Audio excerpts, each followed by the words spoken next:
Iran ने अब तक का सबसे बड़ा हमला किया है अमेरिका के बेस पर, खास तौर पर जॉर्डन में। और ईरान की जो डांसिंग मिसाइल कहते हैं, जिसे जिगजैग मिसाइल्स भी कहा जा रहा है, उस डांसिंग मिसाइल ने ऐसी तबाही मचाई है जॉर्डन में, जिसके अब जो तस्वीरें सामने आ रही हैं और जो ईरान दावे कर रहा है उसके मुताबिक देखिए, ईरान ने बहुत बड़ा दावा किया है। ईरान ने यह कहा है कि जॉर्डन में दर्जनों अमेरिकी सोल्जर्स मार दिए गए हैं।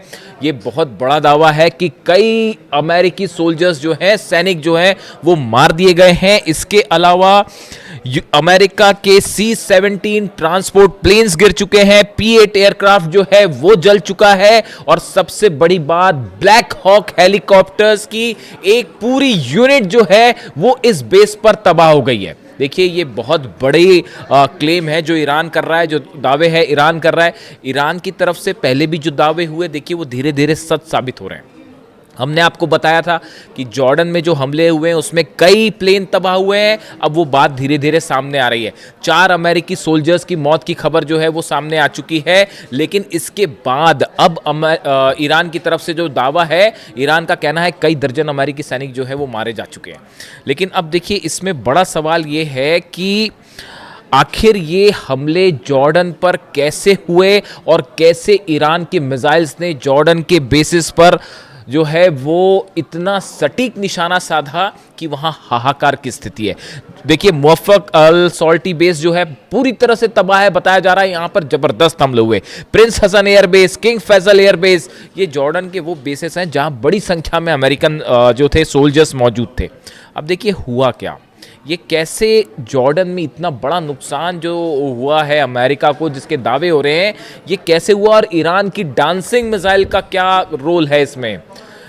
अमेरिका के तमाम अखबार, मीडिया आप उठा के देख लीजिए, वो इन खबरों से भरे पड़े हैं कि ईरान की डांसिंग मिसाइल, जिगजैग मिसाइल, जो अपना रास्ता बदल लेती है। देखिए, ईरान की तरफ से मिसाइल दागी गई जॉर्डन के इस तमाम बेसिस पर। हुआ ये कि अमेरिका के पेट्रियट सिस्टम ने, थाट सिस्टम ने इन्हें रोकने की कोशिश की। लेकिन जो खबरें आ रही हैं उसके मुताबिक ईरान की ये मिसाइल्स जो हैं ये जिगजैग रूट अपना रही हैं, यानी कि अपना रास्ता बदल दे रही हैं। इसीलिए इसे डांसिंग मिसाइल भी कहा जा रहा है। और अमेरिका का ये कहना है, अमेरिकी मीडिया का कहना है, साहब मैं खुद नहीं बता रहा अपनी बात, अमेरिकी मीडिया जो दावे कर रहा है, आप उठा के देख लीजिए जितने अखबार हैं अमेरिका के, कि ये जिगजैग मिसाइल और ईरान की डांसिंग मिसाइल को रोकने में पेट्रियट और थार्ड पूरी तरह से नाकाम हुआ।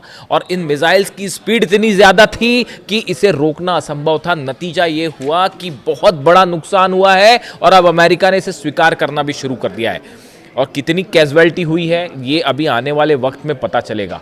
और ये भी कहा जा रहा है कि बदला लेने के लिए अमेरिका आज की रात बहुत बड़ा हमला कर सकता है, इस तरह की सूत्रों के हवाले से खबर है। अब देखिए एग्जैक्टली हुआ क्या। हुआ ये कि अमेरिका के जो फॉरवर्ड बेसिस में से शामिल हैं कुवैत और बहरीन, ये दोनों जगह से अमेरिका के फाइटर जेट्स टेक ऑफ कर रहे थे ईरान पर हमला करने के लिए, जो अभी दूसरे दौर के हमले शुरू हुए इस पर। लेकिन नतीजा क्या हुआ, ईरान की तरफ से अली अल सलीम बेस जो है कुवैत में, वहां पर पेट्रियट सिस्टम तबाह कर दिया गया। $1.5 बिलियन का नुकसान हो गया। एयर सर्विलांस जो राडार था वो तबाह कर दिए गए। ऐसे ही हाल जो है बहरीन में था, शेख ईसा एयरबेस में पेट्रियट सिस्टम तबाह हो गया, वो भी $1.5 बिलियन का था। सवाल ये था कि अब ये हमले जो है, जब ये फॉरवर्ड बेसिस पर नहीं रोके जा रहे थे, तो यहाँ मौजूद जितने F-35 जेट्स थे, F-18 जेट्स यहाँ पे खड़े हुए थे बहरीन में और कुवैत में, इन सब पर खतरा मंडरा रहा था। इनसे बचने के लिए C-17, P-8 और ये जितने F-35, F-18 जेट्स थे, इनको हटा के जॉर्डन ले जाया गया। इनको हटा के जॉर्डन ले जाया गया। जॉर्डन से ईरान की दूरी ज़्यादा है बजाय कुवैत के और बहरीन के। तो इन हालात में इनको जॉर्डन ले जाया गया। अब जॉर्डन जो है वो मुख्य सेंटर बन गया ईरान के अगेंस्ट हमलों का, और जितने जेट्स टेक ऑफ कर रहे थे वो जॉर्डन से टेक ऑफ कर रहे थे। और जो अलग अलग हमले हुए, खासतौर पर ईरान के ब्रिज पर हमले हुए, टनल्स पर हमले हुए और एनर्जी सेंटर्स पर हमले हुए, उसका नतीजा ये था कि ईरान ने पलटवार शुरू किया। और सबसे बड़ा जो टर्निंग पॉइंट था वो ईरान शहर में जो ईरान के सैनिकों पर हमला किया गया, वहाँ से ईरान की सेना का गुस्सा भड़क गया और अब निशाने पर आ गए जॉर्डन के बेसिस। यानी बहरीन और कुवैत से बड़े हमले शुरू हो गए जॉर्डन पे। और ईरान ने, देखिए मैंने आपको पहले ही कहा था कि जैसे जैसे जंग आगे बढ़ेगी ईरान अपनी सबसे खतरनाक मिसाइल्स निकाल के हमले शुरू कर देगा। अब पेट्रियट और थार्ड लगे हुए हैं, सबको पता था कि पूरा जोर लगा दिया अमेरिका ने जॉर्डन में अपने बेसेस बचाने के लिए। लेकिन हुआ क्या, ईरान की तरफ से डांसिंग मिसाइल्स फायर कर दी गई और उन बेस को तबाह कर दिया गया। अब अमेरिका हैरान, अमेरिका के जितने एक्सपर्ट्स थे वो हैरान कि भाई ये हमले हो कैसे गए, ये जिगजैग मिसाइल्स कहाँ से आ गई। और आप देखिए इतनी लंबी जंग चली, तमाम हमले हुए अमेरिका की तरफ से। डोनाल्ड ट्रंप ये दावे करते फिर रहे हैं कि भाई 70% मिसाइल ख़त्म हो गई है और 90% मिसाइल ख़त्म हो गई है। मेरे से भी दर्शक अक्सर ये सवाल पूछते हैं कि क्या ईरान की मिसाइल सब खत्म हो गई है, जैसा दावे डोनाल्ड ट्रंप कह रहे हैं। मैं आपको फिर से इस बात को रिपीट कर रहा हूँ, ईरान के पास कितनी मिसाइल्स हैं या तो अहमद वाहिदी साहब जानते होंगे आरजीसी चीफ, या अली खामेनी साहब जानते थे। इनके अलावा हकीकत क्या है कोई नहीं जानता। ईरान में कितने मिसाइल सिटीज हैं, इसी दिन के लिए अली खामेनी साहब ने अपनी सेना को तैयार किया था, इसी दिन के लिए तैयार किया था। और उसका नतीजा देखिए, आज दुनिया की सबसे बड़ी ताकतें जो हैं वो ईरान के सामने घुटनों पर हैं, अपने बेसिस नहीं बचा पा रहे, खाड़ी देश जल रहे हैं और सिर्फ आप जो है कुछ नहीं कर सकते, हेल्पलेस स्थिति में खड़े। तो हुआ ये, जहां पर हमने बात छोड़ी कि पीछे कर लिया गया, अब ये डांसिंग मिसाइल्स फायर हुई। अब अमेरिका में चर्चा शुरू हुई कि भाई यहां तो दावे कर रहे थे ट्रंप की सब खत्म हो गया, फिर ये मिसाइल्स कहां से आ गई। तो अब वो एक नई थ्योरी लगाई गई कि भाई ये मिसाइल्स जो है रूस ने दी हैं, ये मिसाइल्स जो है वो चाइना ने दी है, मिसाइल की टेक्नोलॉजी चाइना ने दी है। मेरे से भी कई लोगों ने इस बारे में सवाल पूछा कि जो खबरें छप रही हैं अमेरिका में कि रूस और चीन मिसाइल दे रहा है और उसके ज़रिए ईरान हमले कर रहा है, आपकी क्या राय है? आप मेरी राय सुन लीजिए, मैं क्या कह रहा हूँ। ईरान को मिसाइल टेक्नोलॉजी में किसी की मदद लेने की ज़रूरत नहीं है। आप अगर ईरान के मिसाइल प्रोग्राम को देखें, ये कोई आज 6 महीने और 1 साल भर का प्रोग्राम नहीं है, ये बड़े समय से चल रहा है। और देखिए लगातार ईरान ने, मैंने पहले ही आपको एक ऐसा शुरू कर दिया था कि जितनी मिसाइल्स ईरान के पास हो, चाहे सजेल हो, चाहे खुर्रम शहर हो, चाहे फतह 110 हो, फतह 2 भी कहते हैं, ये सब मिसाइल के एडवांस वर्जन जो है वो आने शुरू हो गए, उन पर लगातार काम शुरू हो गया। और नतीजा ये है कि अब ये एडवांस वर्जन निकल के आ रहे हैं तो अमेरिका के हाथ पांव फूल गए और वो ये कह रहे हैं कि साहब ये तो रूस ने दे दिया। बिल्कुल ऐसा नहीं है। ईरान की जो मिसाइल्स हैं वो ईरान ने खुद डेवलप किए हैं। देखिए सैटेलाइट से मदद करना एक अलग बात है, ये वो बात सही है कि हो सकता है रूस और चीन के सैटेलाइट्स, कई एक्सपर्ट्स बताते हैं कि रूस और चीन के सैटेलाइट जो है वो मदद कर रहे हैं, रडार सिस्टम के जरिए मदद किया जा रहा है, जीपीएस के जरिए मदद किया जा रहा है, वो एक अलग बात है। लेकिन ये जो मिसाइल टेक्नोलॉजी और स्पीड, इस पर लगातार ईरान काम कर रहा है और सेल्फ रिलायंट है, किसी की ज़रूरत नहीं है ईरान को मिसाइल के मामले में। तो इन खबरों का मेरे हिसाब से कोई बड़ा आधार नहीं है कि ये मिसाइल्स पुतिन ने दे दी हैं या चीन ने दे दी हैं, ऐसा कुछ नहीं है। देखिए आप रडार्स दे सकते हैं, सैटेलाइट से नेविगेशन में मदद कर सकते हैं, वहाँ तक एक बात अलग है।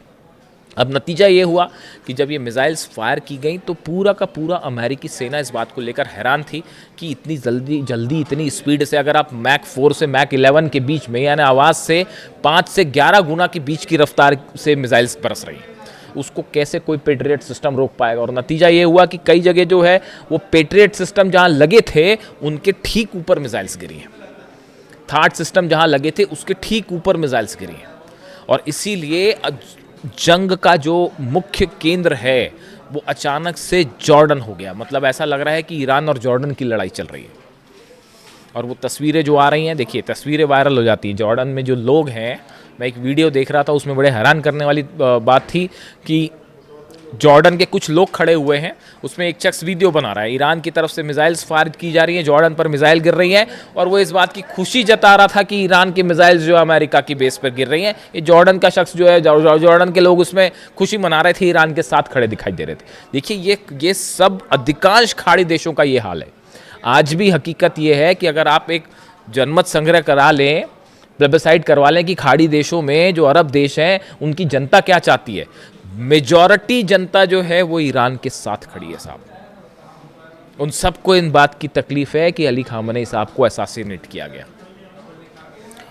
लीडरशिप जो है खाड़ी देशों की वो अमेरिका के साथ हो सकती है, लेकिन जो आम जनता की राय है, जो जैसा कि सोशल मीडिया पर ट्रेंड करता है, जो उससे देख के जो अंदाज़ा लगता है वो ये लगता है कि बाय एंड लार्ज जो अरब देश है, इसकी जो आम जनता है वो अब भी ईरान के साथ खड़ी है। सब देख रहे हैं कि बड़ी बड़ी ताकतें मिलकर ईरान को झुकाने की कोशिश कर रही है। ईरान अपने दम पे ना सिर्फ लड़ रहा है बल्कि मुंह तोड़ जवाब दे रहा है साहब। तो हकीकत यह है कि जॉर्डन जो है वो और देखिए ब्लैक हॉक यूनिट को लेकर बड़ी जो जहाँ पर देखिए जो डिस्ट्रक्शन हुआ है, जो ईरान की तरफ से दावे आए, बड़े स्पेसिफिक दावे हैं वो। एक तो ईरान की तरफ से कहा गया है Islamic revolutionary guard corps says it launched ballistic missile at US C-17 transport plane and P-8 aircraft at Aqaba airport in Jordan, claiming several were heavily damaged, कई डैमेज हो गए, ये एक क्लेम था। दूसरा क्लेम आया कि जो ब्लैक हॉक हेलीकॉप्टर्स हैं अमेरिका के, जो कई जगह ऑपरेशन में इस्तेमाल होते हैं, खासतौर पर मिलिट्री ऑपरेशन में। अब ये भी बड़ी गौर करने की बात है। मैं कल सुबह आपको एक बड़ा खुलासा करूंगा, कल सुबह कोशिश करूंगा जल्दी वीडियो ले आऊं आपके लिए। सुबह ये खबरें आ रही हैं कि जो ब्लैक हॉक हेलीकॉप्टर्स हैं, देखिए इनका इस्तेमाल ग्राउंड ऑपरेशन के लिए बहुत ज़्यादा किया जाता है। ग्राउंड ऑपरेशन के पहले या ग्राउंड ऑपरेशन के दौरान सोल्जर्स को नीचे उतारने पर, ग्राउंड ऑपरेशन के पहले स्ट्राइक्स करने पे, इसमें बहुत ज़्यादा इस्तेमाल होता है ब्लैक हॉक हेलीकॉप्टर्स का। जॉर्डन में बड़ी संख्या में ब्लैक हॉक हेलीकॉप्टर्स मौजूद थे, जो इस ओर इशारा कर रहे हैं कि ग्राउंड ऑपरेशन की तैयारी है। ये बात ईरान अच्छी तरह से समझ रहा है। नतीजा ये हुआ, डांसिंग मिसाइल्स ने ब्लैक हॉक का डांस करवा दिया साहब। और वो जो है बड़ी संख्या में ब्लैक हॉक हेलीकॉप्टर्स जॉर्डन के बेसिस पर तबाह हुए हैं, ऐसे दावे ईरान कर रहा है।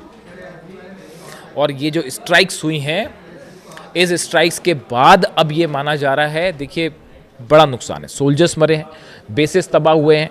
पिछली बार जो जंग हुई थी, जो इस सीज फायर के पहले की जो जंग थी, उसके जो आंकड़े आए, 428 अमेरिका की अलग अलग संपत्तियां थी, प्रॉपर्टीज थी, जिसमें सब शामिल थे अलग अलग, उन सबको जला दिया गया ईरान की तरफ से। यानी आप दूसरे सरल शब्दों में कहें, अमेरिका के 428 ठिकाने ऐसे हैं, जैसे एयरपोर्ट हो गया, मिलिट्री बेस हो गया, एम्यूनिशन रखने की जगह हो गई, सोल्जर्स जहाँ पर रुकते हैं, बैरक्स हो गई, ऐसे करीब 428 ठिकाने अमेरिका के ईरान ने जला दिए थे। ये जो सीज फायर का खेल डोनाल्ड ट्रंप खेलते हैं, ये क्यों खेलते हैं आप बताइए? अगर जंग जीत रहे होते अब तक कब्जा कर लिया होता साहब, अंदर घुस के, जैसे इराक में किया, जैसे अफगानिस्तान में किया, बाद में फिर बाहर निकलना पड़ गया, वो एक अलग बात है।